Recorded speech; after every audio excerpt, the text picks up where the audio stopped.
Hey, welcome to Web3 Reviews. This is Zach. Thank you for being with us. Today is Friday, August 30th, and we're going to be talking about XRP. Let's go. Remember that none of this is financial advice. Start this off with a tweet from I Must Be New, and it's actually a retweet from Mr. John XLM, which says that XRP has been integrated into LumenSwap, enabling users to effortlessly trade XRP alongside all Stellar DEX assets and create liquidity pools with it. We now have the AMM, the automated market maker. We have liquidity pools in a DEX with XLM, and we have F assets coming out, which are going to allow you to stake your XRP on the Flare network and earn passive income through F assets. Things are heating up in XRP. You can't be looking at this and say, oh, XRP is losing momentum. We beat the SEC. We have a payment coming to the SEC in the next 10 days, which will be a cash payment of $125 million, truly freeing Ripple and XRP and ending this case with the SEC. Things are so bullish right now. We have this tweet from the Queen Crypto, which says that Russia has released documents on how they will be using XRP and ODL to facilitate cross-border payments. And we see here that they have a variety of assets shown: a euro, a Japanese yen, a dollar. It gets turned into XRP and then it gets flipped to whatever asset you want it to be.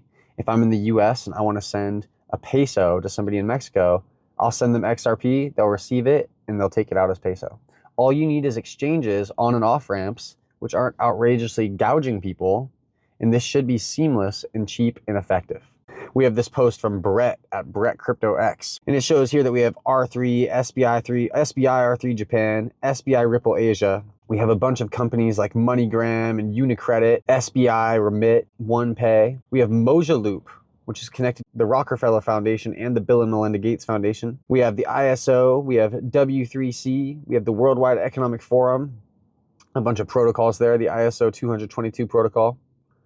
We have the World Bank, SIBC. We have the World Bank, HSBC, Bank of Canada, Bank of England, it looks like. I mean, you look at all these companies connected, and they're all connected to Ripple at the middle.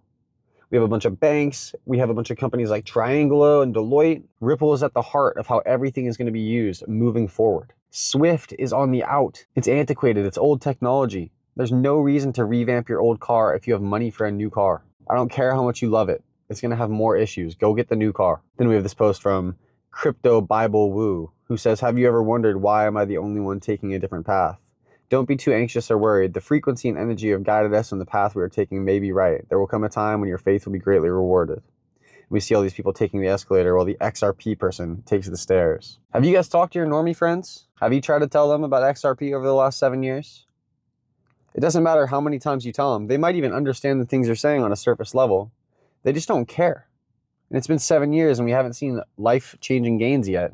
They still have an opportunity to get in now at damn near the same price that I got in 7 years ago. They don't care. But here we are, us crypto folks. We're constantly studying, constantly keeping up to date with our assets, making sure that it is going to perform how we want it to, that it's not losing momentum, that the team isn't leaving. To me, it looks like Ripple and XRP are a go. That's what it seems to me. Now let's look at this from 2017 to now. Mr. Man. In 2017, RippleNet had 8 million path-based transactions, 181,000 accounts, and 350,000 credit links. This data is 7 years old. Imagine what it is now. And Mr. Man goes on to say that he actually thinks that Ripple and XRP are leading Bitcoin and not the other way around.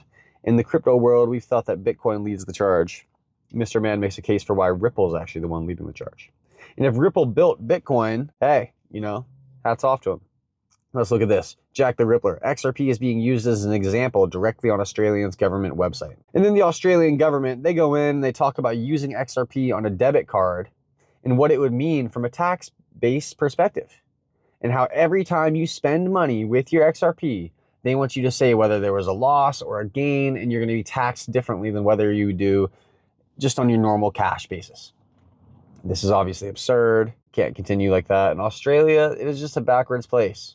I wouldn't recommend anybody become Australia for anything. That's just my 2 cents. But using this, we're going to move on. James Lavish. Let me be clear. If Kamala Harris somehow forces a 25% unrealized capital gains tax, the flight of capital out and subsequent collapse of the US markets would be absolutely breathtaking. And the ultimate result would be far lower tax revenues than what we have now. People argue about this and they say, oh, it's only for people over 100 million.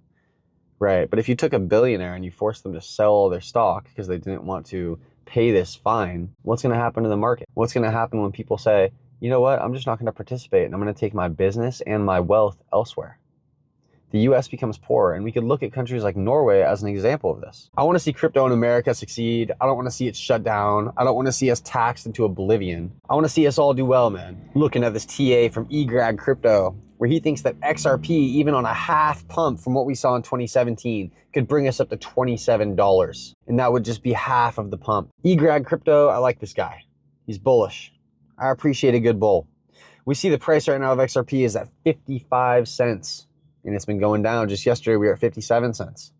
Great time to buy, if you ask me. It's not going to continue going down forever. At some point, we're going to go up. XRP will not be a 50 to 60 cent stablecoin.